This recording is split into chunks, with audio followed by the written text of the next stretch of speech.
Hello and welcome to another edition of Canada Files. I'm Jim Deeks. Our guest on this episode is Jean Charest, whose name will be familiar to 99% of Canadians, but not so much to our American viewers. Monsieur Charest served as the Liberal Premier, basically governor, of the predominantly French-speaking province of Quebec for nearly 9 years, a decade ago, and prior to that was the leader of the National Conservative Party for 5 years. In the estimation of many Canadians, he could have, would have, and perhaps should have made a fine Prime Minister. Jean Charest, good to have you with us. Thank you very much, Jim.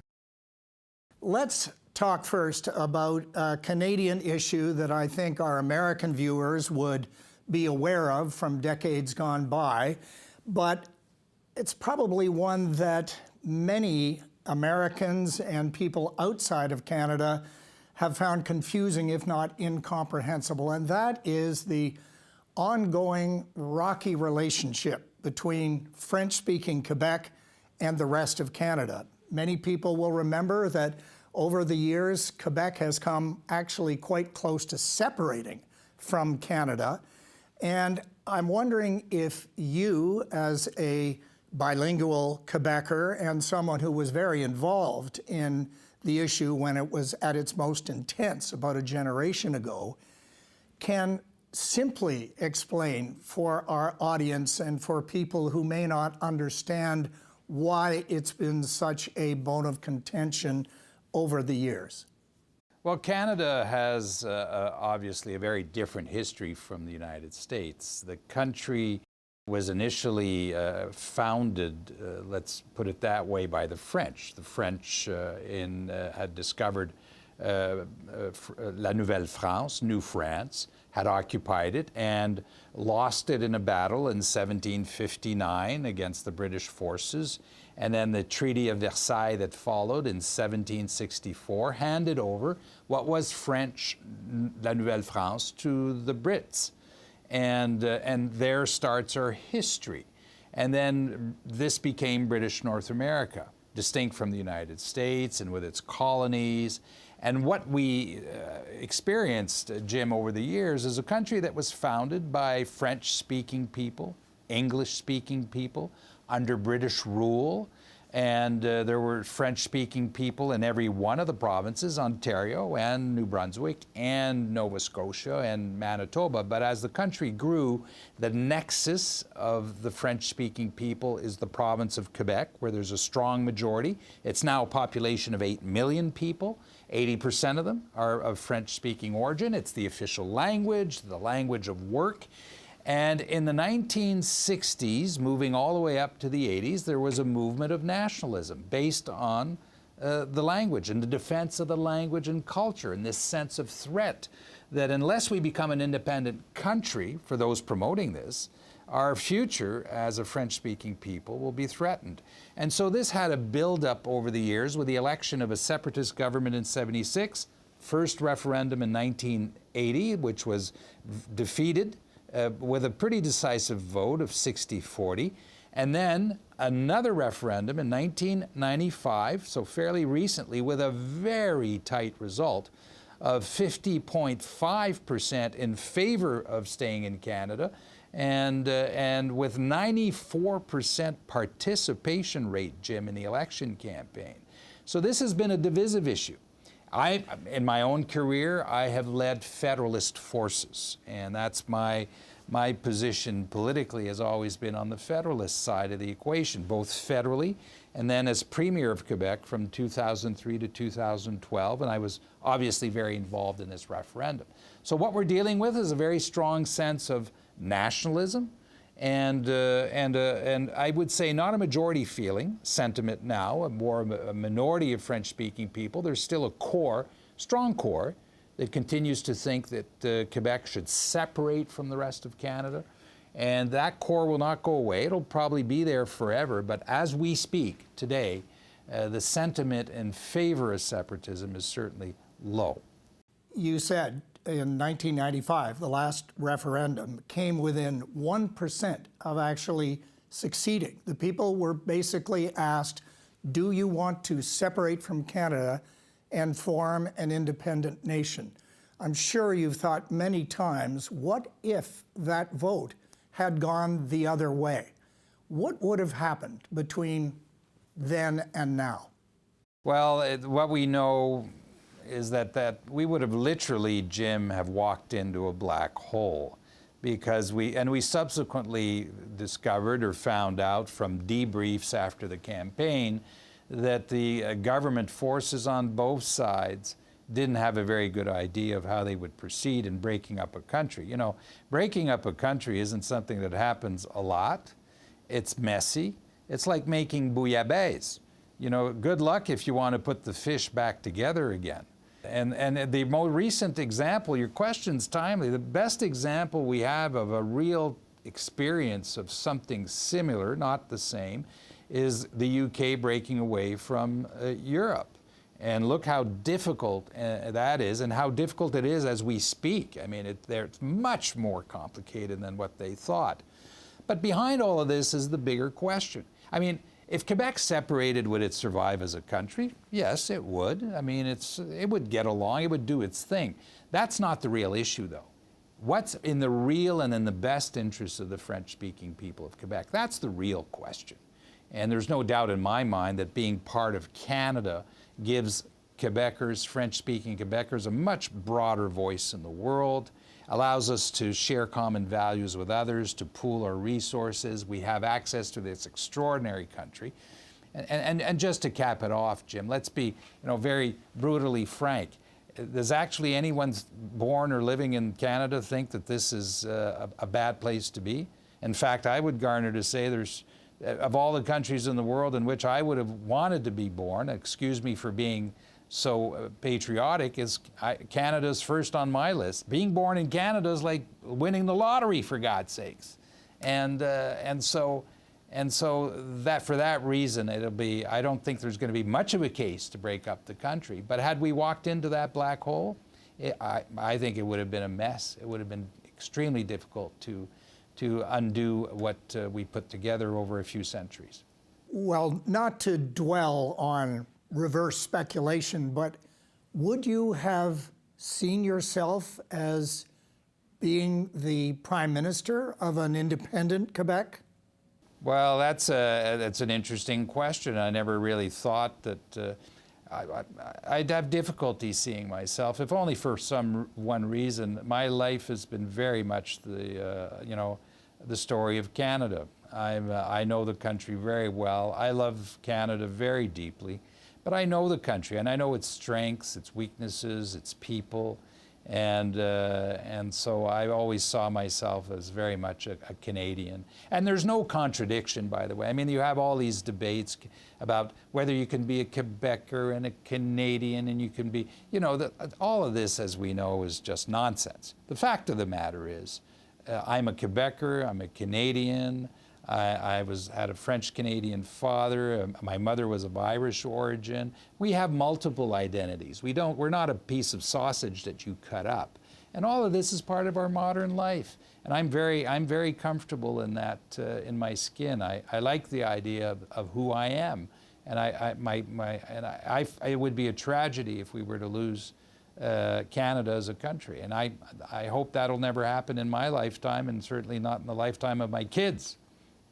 Let's go back and talk about your career in politics, which pretty much started almost the day after Pierre Trudeau, the father of our current Prime Minister, resigned as Prime Minister in 1984. There were a few months before the next election, but at that point you were a young, promising bilingual lawyer in your hometown of Sherbrooke, Quebec, and you were persuaded to run for the Conservative Party in that national election. Was politics always on your radar as a future career at that point? When I was very young, Jim, I wanted to be a criminal lawyer and do trials before judge and jury. I had seen Perry Mason and thought this is the best job in the world. And my parents used to tell the story. At 12 years old, I said to them, I want to be a trial lawyer. And I did become a trial lawyer in defense, and I did do a few trials before judge and jury, but politics was always in our family's lives. My father, grandfather, great-grandfather, they came from a conservative backgrounds, and we enjoyed politics. But I never had, decided I want to get elected young or do it rapidly.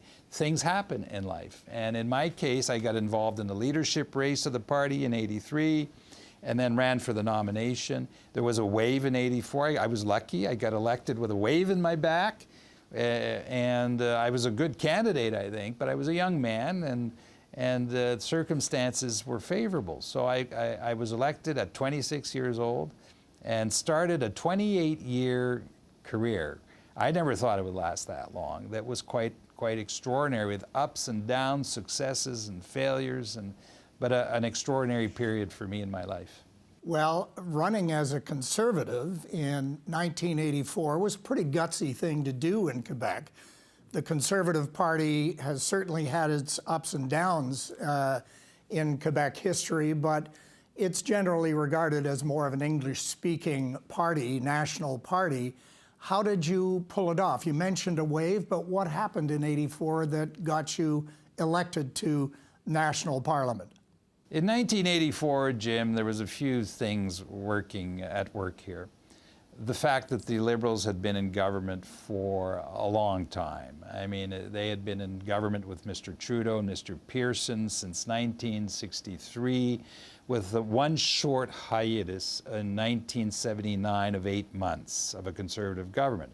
So by the time we get to 1984, the theme is change. And so that was a big part of it.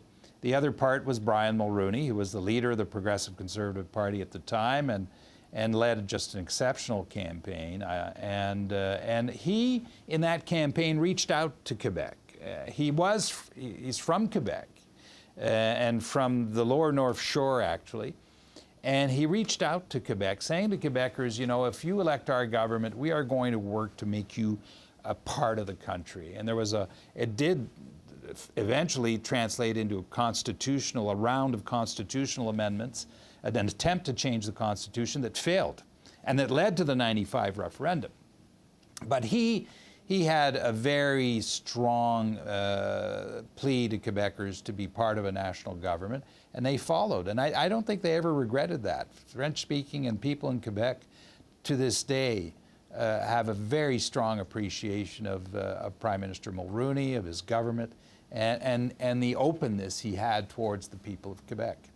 Well, it's probably too long a story to go through, but you ultimately became the leader of the National Conservative Party for about 5 years during the 1990s.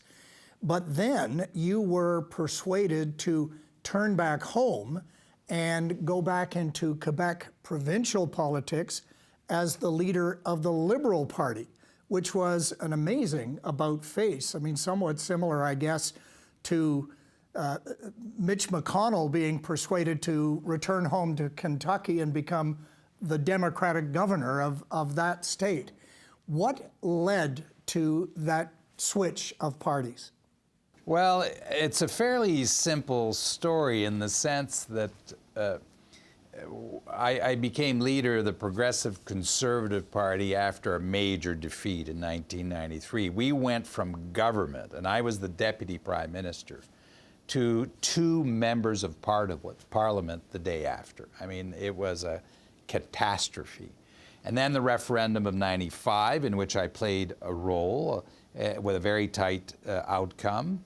And then the leader of the Liberal Party of Quebec left, and there was a movement, literally, so that I replace him. And why? Well, because I de facto became the leader of the Federalist forces in Quebec. And it's the Liberal Party of Quebec who was the Federalist Party in Quebec. And that's why it's as though Mitch McConnell had left the Senate to become a Democratic governor in Kentucky to fight off a separatist movement in Kentucky. I mean, his #1 hat would be that of the national leader fighting off. So that was the story there. And it was a difficult transition because it's two worlds. I mean, we're talking about two different universes in terms of federal politics and provincial politics. And one thing to keep in mind about the Canadian Federation, Jim, we have one of the most decentralized federations in the world. The provinces in Canada have powers that are the equivalent of sovereign countries in some respects. And we're so decentralized. The only other country I know that's more decentralized than Canada is Belgium, and no one knows how Belgium works. And so that tells you how much of a federation we are. Well, you ultimately became Premier of Quebec, an office that you held for about 9 years at the beginning of this century. And then you retired when your government was ultimately defeated in 2013. But there were strong rumblings last year that you were considering running for the leadership of the National Conservative Party again. And in fact, there were a number of leading conservatives who thought that you were definitely going to throw your hat in the ring. But ultimately, you backed off from that opportunity. Why? I gave it some very serious thought of returning and trying to lead what is now the Conservative Party of Canada for a few reasons. One is that the party needs to have a strong national presence, Jim. One of the challenges of Canada, forever challenges, is that we have a great landmass, small population base of 38 million people, a diverse population of francophones, anglophones, First Nations, and now a very diverse population. And one of the challenges is to bring the country together, which is a job which will always require national leadership. And what I could have, I think, brought to that leadership is that sense of the nation, of having the whole country part of it. And the other part was to offer a vision of the country that was very much in tune with the fact that we are a federation, that the provinces have their role, the federal government has their role. And so that was the view. Now, I chose not to run because the rules around the race were designed in such a way that it would have been literally impossible for me to be able to win. I could not see a path to winning. So I chose not to run. And, but I continue to be involved in national issues, and I feel very strongly that this country can only succeed if we have leadership that speaks to all of the country and inclusive of all of the country, which includes Western Canada and also the East and the northern part of the country. And that will forever be the challenge of for Canadian leaders. Now that Donald Trump is no longer president, I wonder about your thoughts on Canada-U.S. relations. Do you think that our relationship with the United States was irreparably damaged over the last 4 years? The relationship between Canada and the United States has irreparably changed over the last few years. We're not going to go back, even after Mr. Trump has left office, to another time that we may idealize. In fact, the relationship started to change under the Obama administration, was accelerated under the Trump administration. And what Canada experienced is that our ally, at least at the political level, would not always be at our side on every single issue, that the United States would have very much an internal agenda that would drive politics. We're not, by the way, Jim, we're not offended by that. One of the constant challenges of Canadian politics and leaders is to be able to understand the United States, and sometimes understand it better than it does itself, but we still don't understand it enough. And the other part of the relationship is that the United States isn't only a neighbor and a friend and an ally. The United States is a superpower. And superpowers behave a certain way. And we're seeing that with the emergence of China as a new superpower on the world scene. Superpowers, this includes the United States, have impulses. And when a country like the United States has an obstacle in front of them, they tend to push it aside. And Canada has sometimes been collateral damage in that kind of a situation, like the Buy America Act.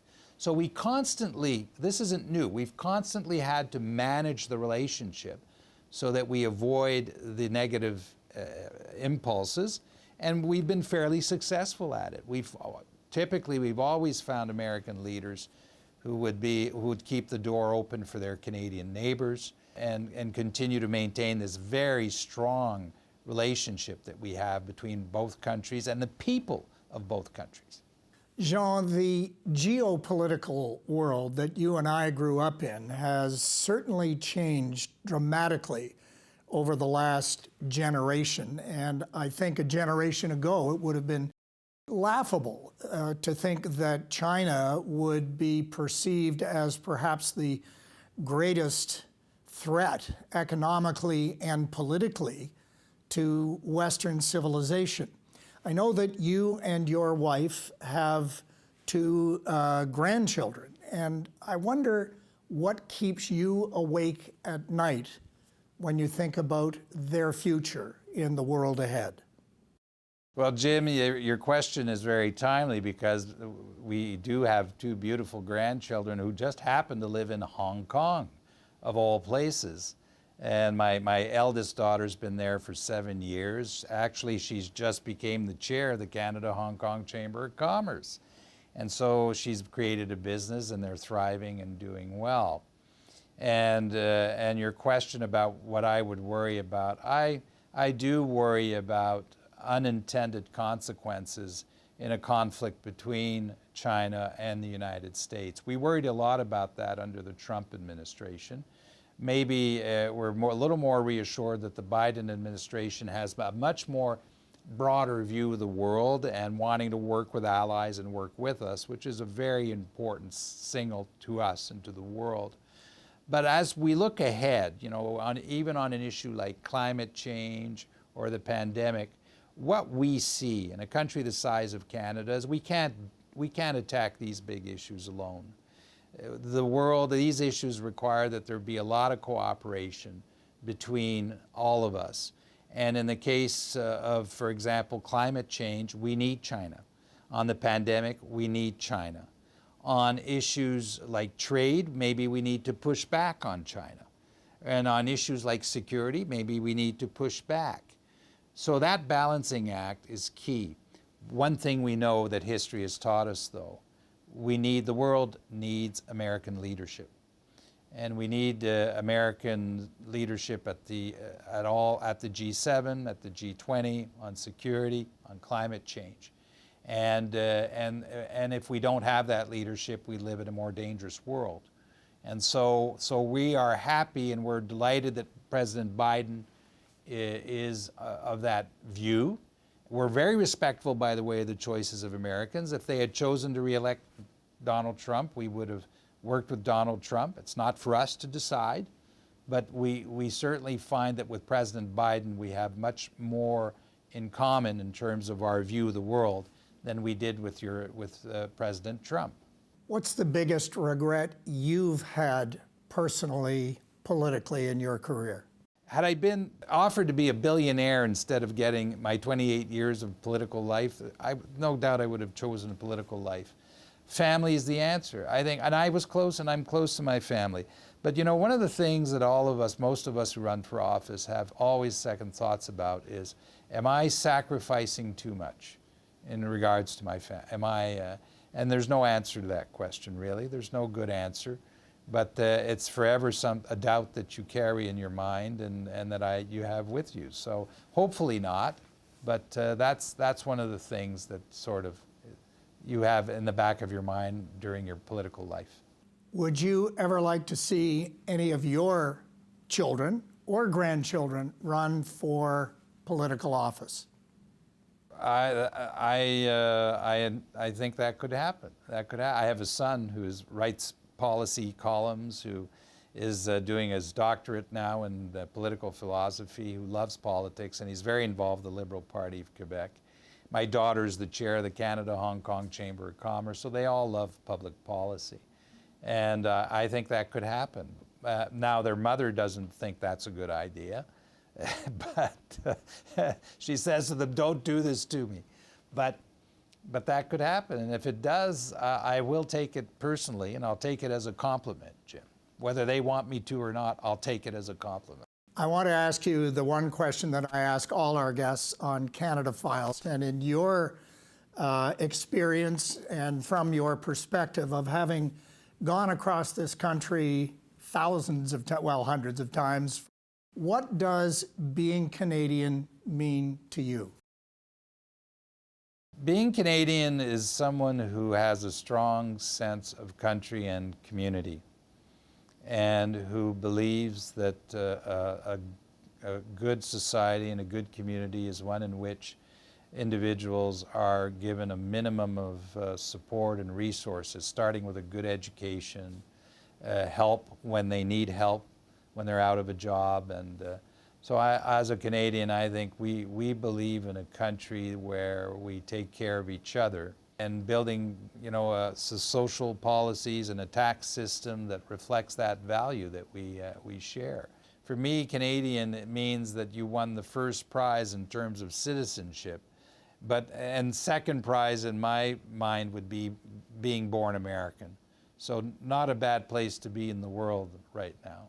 Well, Jean Charest, you've had a very interesting and I would say exemplary political career over these last 30 or so years.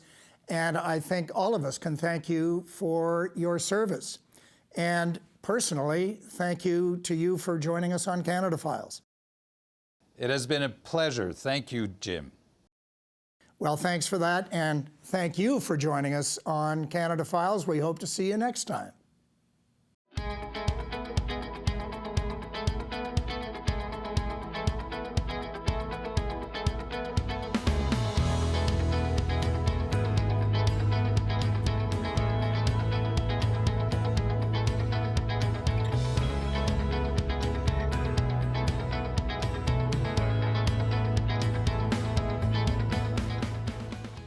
The preceding program was made possible through the generous support of Eleanor and Francis Shen, as well as the following donors: the Browning Watt Foundation, Nona MacDonald Heaslip, Joe and Marie Heffernan, Michael and Mary Ellen Hogan, Donna and Richard Ivy, Alice and Ted Kernahan, Richard and Gail McGraw, the Bruce H. Mitchell Foundation, the North Pine Foundation, the 63 Foundation, John and Margaret Deeks, Wendy Deeks, in memory of Peter A. Deeks, and by the Central Canadian Public Television Association.